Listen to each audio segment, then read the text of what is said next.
Okay, so here it is. This is my workshop. It's a 6 by 7 meter shed, and on the left hand side we've got a garage for me to store my trailer, and this is where my girls spend a lot of their time while I'm inside creating.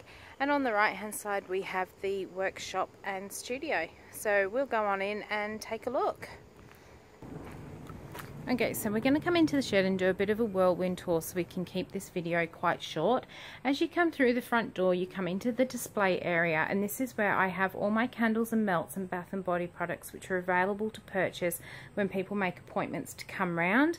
The shelves are a little bit bare on the candles after the Christmas rush, and also I was waiting to test the newly released advanced wax to make sure it was still going to perform as well as the old stuff did.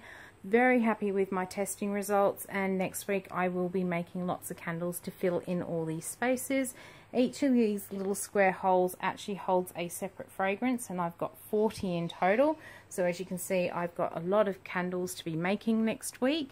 I also use this area just to store some of my excess stock and supplies, just until I get a better storage system within the garage to house it all in. And as we turn around to the right a little bit more, I have my soap curing rack and my packing station. Now most of the storage racks and things like that are either from Kmart or Ikea. I like the Ikea systems because I can easily go and buy extra pieces, and they often have other boxes and things to fit within their systems as well, so it makes it just nice and easy to keep things clean and tidy. So the soap rack is one that I have built using the Kmart Chrome shelving system. You can purchase the legs and then you can purchase the shelves in various different sizes. I went for the 40 by 60 centimeters, and I think I've either got 10 or 11 shelving racks on here. Each of my racks I line with baking paper just to protect the base of my soaps. I can get 4 loaves of soap across, and then I can get a whole loaf going from front to back, which for me in my molds is 17 bars of soap plus the little sample at the front. And I also keep my single bar soap cutter here, which is from Pure Delights soap cutters, and on the base here I have my multi-bar cutter, which comes from Mark's soap cutters. Both are very beautifully handcrafted, and I will leave links to the two companies below. So underneath the table we have the portable air conditioning unit, which is a must for the summer months. And I also have this set of drawers, which is where I keep all my tissue paper and bags for when people come round to shop. I also have all my wrapping paper and ribbons, as I do gift wrap all of my online orders. And then down in this drawer we have all the satchels for sending out the orders. Up here you can see this is one of the online orders. It's actually a mystery box, but they all get gift wrapped like this before sending out. I have some bath bombs which are waiting to be loaded into the trailer, ready for this weekend's markets. I have these pots. Again, this is a rail section out of the kitchen area of Ikea. These little pots just pop on and off quite easily, and in them I store things like scissors, my utility knife, a few pens, some extra sticky tape as I run out, my wooden swing tags which go onto all of my online orders except for mystery boxes. And I've also got all my soap cure cards here, so I keep a card for every single soap on my curing rack. It lists the date that it was made, what fragrance I've used, where that fragrance comes from. Generally they are from Aroma, so I don't tend to circle them. I list the date and the weight, and then when they stop losing that water weight, that's when I know that they're ready to be wrapped up and put out onto the shelf for sale. Up here, these wooden boxes are also from Ikea and are in the stationery section. I keep my business cards and thank you cards handy. Every single order that goes out gets one of these thank you cards, and it basically says thank you for your order, but also explains that all the inner packing materials are recycled from my deliveries. That's because I put in the peanuts and bubble wrap and things like that, especially if they've got glassware, but it just means that you know that I'm not purchasing extra wrapping material. It is all reusable items. I have all the shrink wrap bags, and I also have the shrink wrap bands in here, which is what I use to seal off all of my moisturizer pots and tubes. This is where I keep all my soap recipes. So the pink folder has all the soaps that are currently on the curing rack, so I know what colours I've used. And then once they've come off the curing rack for sale, they go into my orange binder so I can remake them later on. This box is a little bit empty at the moment. It usually has all my samples. Everyone gets free samples that orders online, but I did give most of them away at Christmas, so I need to start stocking them up. Up here I have all my shipping boxes. I need to stock them up, but these shelves were only put up last week. I have been storing my shipping boxes in the garage, so I've been putting off ordering them until I had this area set up, and so now that's all done, I'll be ordering some new shipping boxes. So that is the shipping area. If we then come through this little doorway here, we come into the making area, and this is where all the magic happens. So there's a quick little view. We'll start here, which is just to the right of the doorway. This is my workstation. This is where I do all of my emails. It's where I print up all my labels, where I do a lot of my research. My hubby set me up with a computer with the internet, a great set of speakers, so I'll often have YouTube playing in the background, listening to some of my favourite channels just to give me inspiration, or I might have some music playing. I have my laser printer down on the bottom there. I do have an inkjet printer as well, but that's inside the house, so anything that needs to be done on the inkjet I do actually do from inside the house, but otherwise all my labels get printed on the laser printer there. Of course, I have a little tub of lollipops. I got a lollipop in one of my orders once, and now I'm completely addicted, so I have my little stash there. I have all my labels up here, and I also have all my soap making books, and up the top I have any pre-printed labels I can do, so any of my lip balm labels, the top labels for things like moisturizers, the ones that don't generally change from batch to batch, I have pre-printed. So that's my little workstation area. Okay, so from here we'll scan round to the left, and I have my pantry cupboard. This is where I store all of my oils, butters, clays, milk powders, everything like that. I chose to put the drawer system. I did splash out a little bit, had the drawer system put into these so I could easily access everything at the back of each of the cupboards rather than having them on shelves. Looks a bit of a mess, but I know where everything actually is in there. I have all my distilled water up here. Right up at the very top I have my potassium and sodium hydroxide and my alcohols. I do need my step ladders to get them down, so I do know that they're safe from anyone that does come in. They can't actually access them. Just to the left of that I have my microwave, some excess soap molds. I have my big box of coconut oil. I'm looking for a new home for that at the moment. We come down to these sets of drawers, which is where I keep all my utensils. I quite obviously have a spatula problem. I also have a bit of a problem with stick blenders, but I do have separate ones for my lotion making and for my soap making. That's where I keep all my piping equipment as well. I also have all my spoons and knives and measuring things up in the top, and in the cupboard next to it is where I keep all my stock pots, my mixer and my big crock pot. And just above here under this cover is my stove top.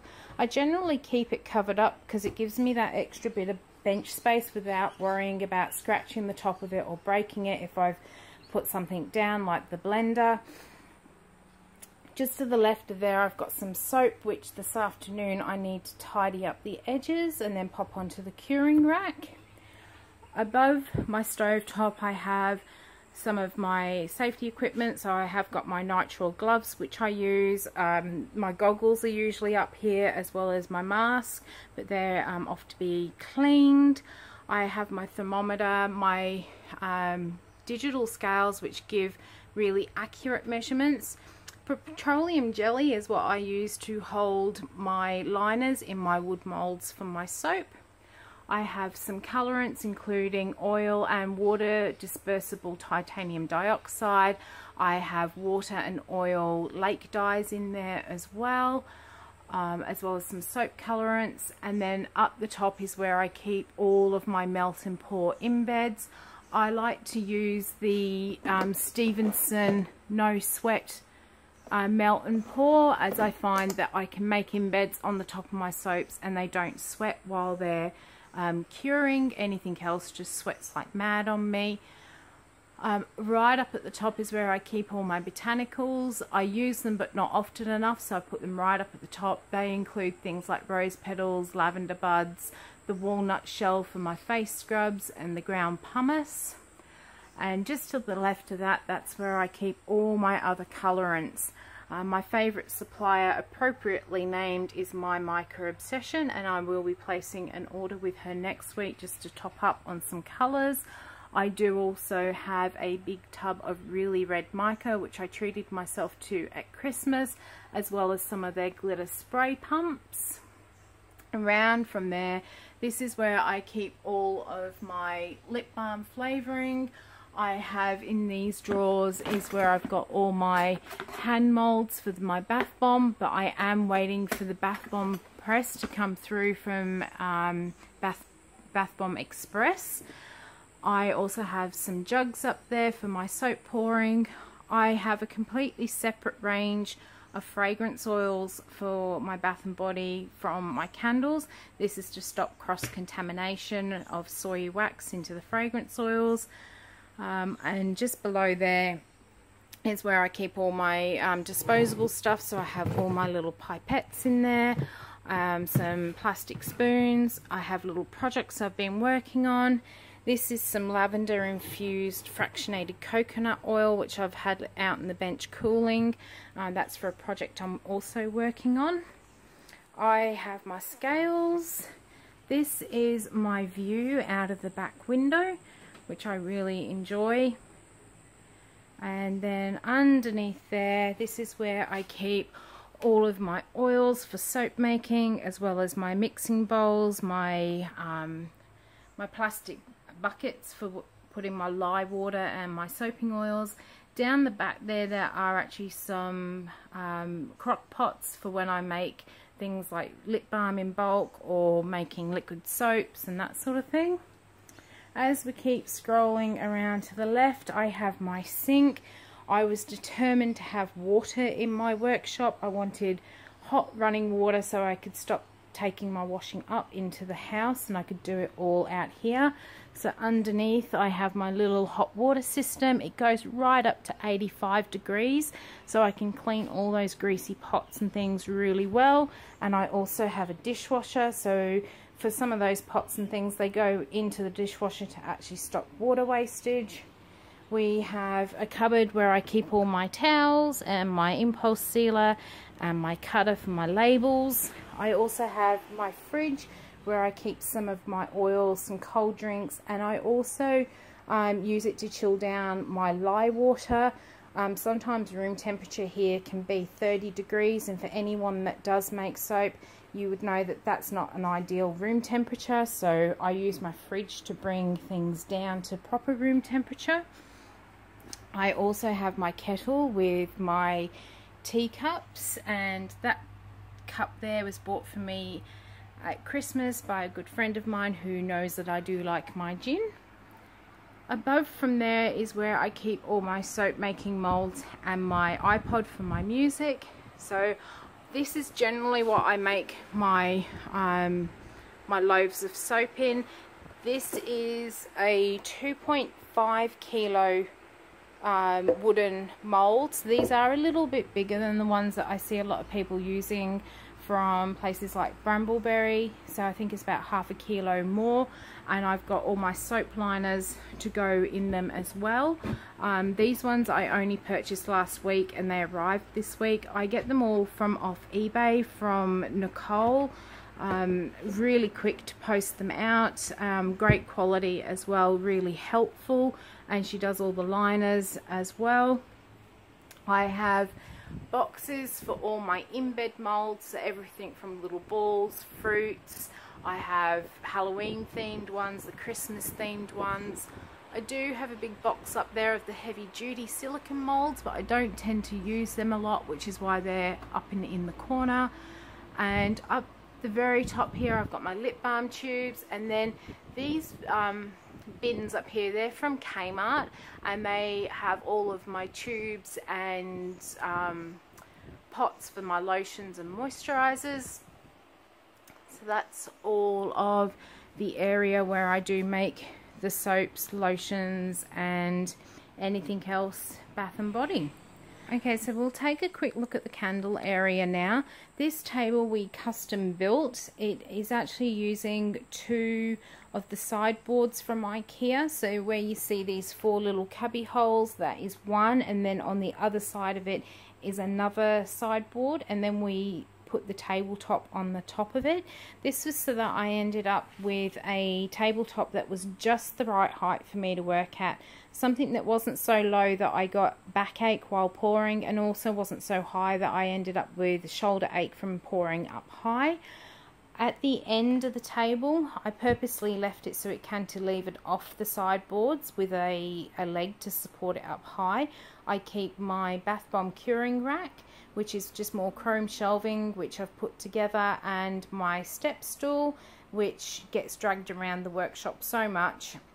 It allows me to access every square inch of this place by allowing me to use all the wall space. I keep all my diffuser stuff here, so all my diffuser base. I've got the bottles for all the refills, and then I have all my glassware in there as well.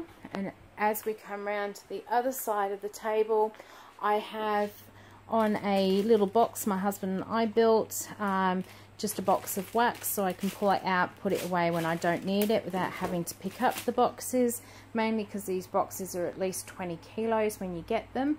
I also have storage space underneath for spare boxes, and on this side, this is where I keep all the clamshells.